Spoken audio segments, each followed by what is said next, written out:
Halo semua, salam sejahtera Malaysia. Tuan-tuan dan puan yang amat dihormati, terima kasih kerana bersama di dalam channel ini.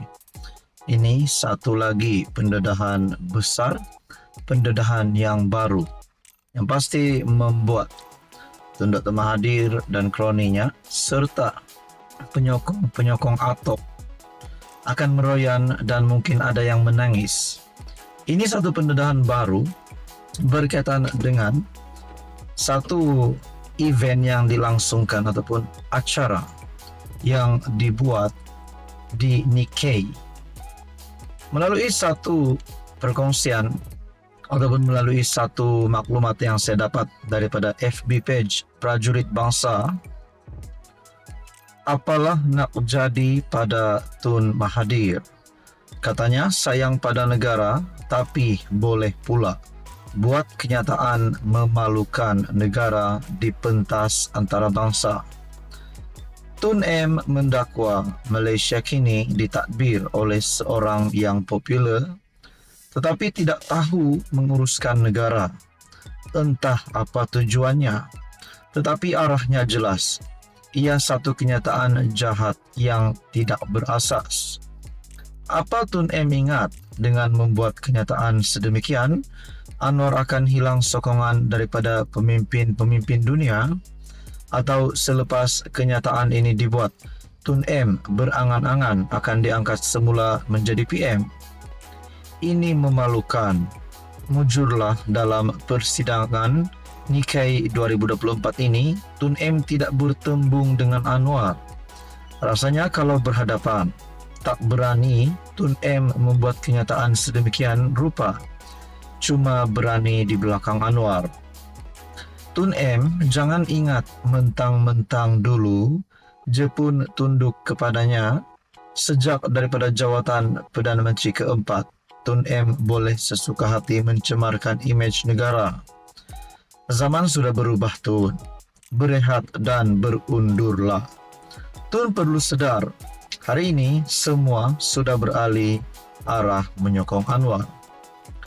Lihat saja kejayaan Anwar mendoktrin pemikiran pemimpin Jepun. Walaupun Jepun menjadi sekutu US dan di Jepun adanya pangkalan tentera US, namun selepas Anwar hadir ke Nikkei 2024, Jepun bertukar fikiran serta-merta. Jepun tanpa rasa gerun mengeluarkan kenyataan secara rasmi dan terbuka mahu bersama Anwar menghulurkan bantuan membantu Palestin. Kita faham Tun mencemberui populariti Anwar yang bukan sekadar popular di dalam negara, malah di luar negara. Namanya terus disebut-sebut sebagai pemimpin Islam di Malaysia yang paling terkemuka. Hasilnya, lawatan Anwar di Jepun berjaya raih RM1.45 bilion potensi pelaburan dari Jepun. Belum campur lagi hasil lawatan dari negara-negara luar yang lain. Kemana saja Anwar pergi, pulangnya ke tanah air tidak dengan tangan kosong. Zaman sudah berubah Tun. Berhentilah mencemberui Anwar. Saudara-saudara, demikian adalah caption daripada Facebook page Prajurit Bangsa, di mana sekiranya perkara ini benar yang dikongsikan. Ini adalah satu gesaan terhadap Tun Mahathir untuk berehat dan berundurlah di samping usianya yang sudah menghampiri 100 tahun. Bahkan ini juga adalah satu kemenangan Anwar Ibrahim yang pasti membuat musuh-musuh politik Anwar Ibrahim hari ini meroyan, dan bolehlah kita ucap selamat tinggal kepada musuh-musuh politik Anwar Ibrahim dengan kemenangan Anwar Ibrahim ini yang tidak balik dengan tangan kosong. Bahkan saudara-saudara, di dalam caption ataupun entry Facebook Prajurit Bangsa di dalam ruangan komen menyatakan telah mengecam Tun Dr. Mahathir dengan berkata, Sakatwa Kuti ini penyakau terbesar rakyat Malaysia. Sekarang mahu lagi memburukkan negara Malaysia sendiri. Bertaubatlah, banyak sudah dosa. Mahu tambah lagi dosa yang dekat-dekat mahu tercium bau tanah. Cukup-cukuplah menyusahkan rakyat Malaysia demi kekayaan diri. Nah, ini saudara-saudara mungkin satu pernyataan yang menyebut ataupun yang kita dapat kaitkan dengan umur ataupun usia Mahathir yang sudah menghampiri 100 tahun, dan kita kaitkan dengan komen daripada Facebook page ini yang menyatakan banyak sudah dosa mahu tambah lagi dosa, yang dekat-dekat mahu tercium bau tanah. Apapun saudara-saudara, kalau nak kata tidak lama lagi Tun Mahathir akan meninggal dunia, tidak lama lagi Tun akan pergi meninggalkan kita selamanya secara fisikal. Saya rasa itu ketentuan itu bukan di tangan manusia tetapi melainkan ketentuan Tuhan.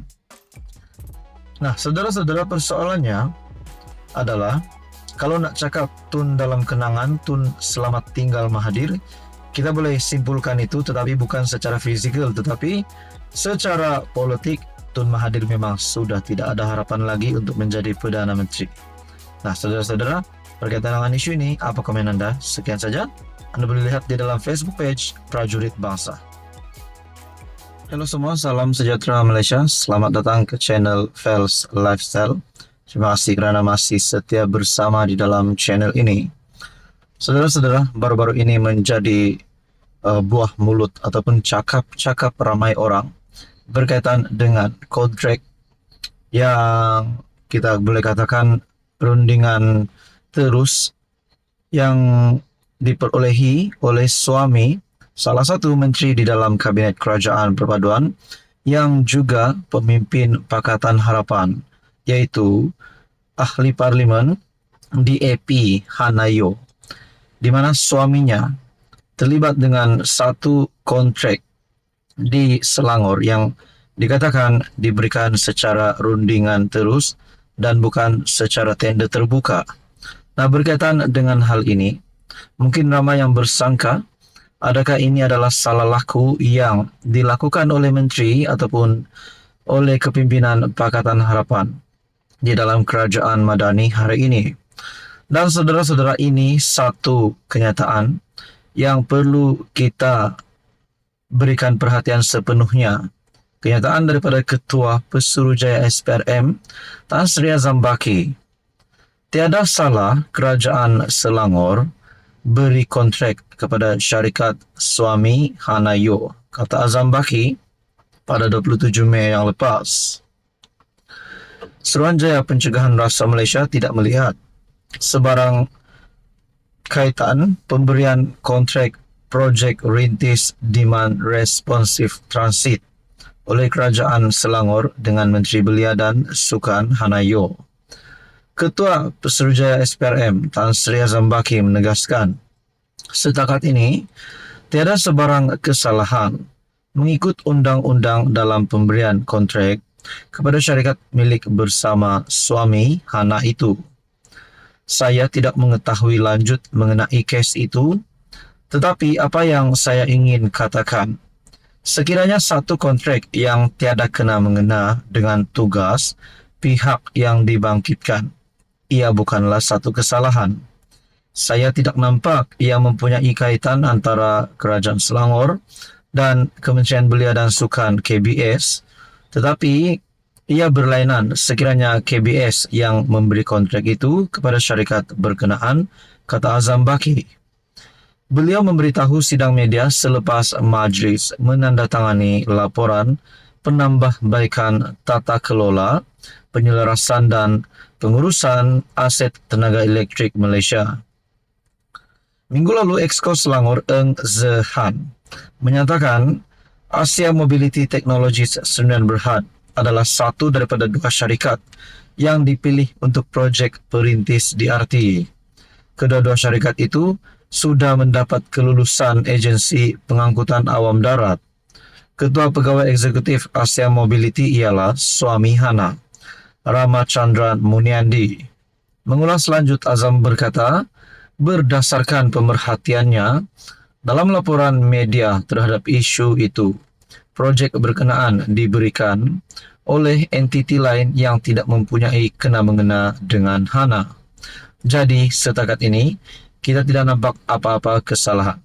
Nah, saudara-saudara, berkaitan dengan kenyataan Azam-Baki ini, mungkin ada musuh-musuh politik Anwar Ibrahim yang cuba untuk menjatuhkan Anwar dan juga Menteri KBS atau Menteri Belia yaitu Hanayo melalui isu ini. Namun saudara-saudara, semua itu dipatahkan kerana melalui kenyataan daripada Ketua Pesuruhjaya SPRM, tiada salah Kerajaan Selangor beri kontrak kepada syarikat suami Hanayo.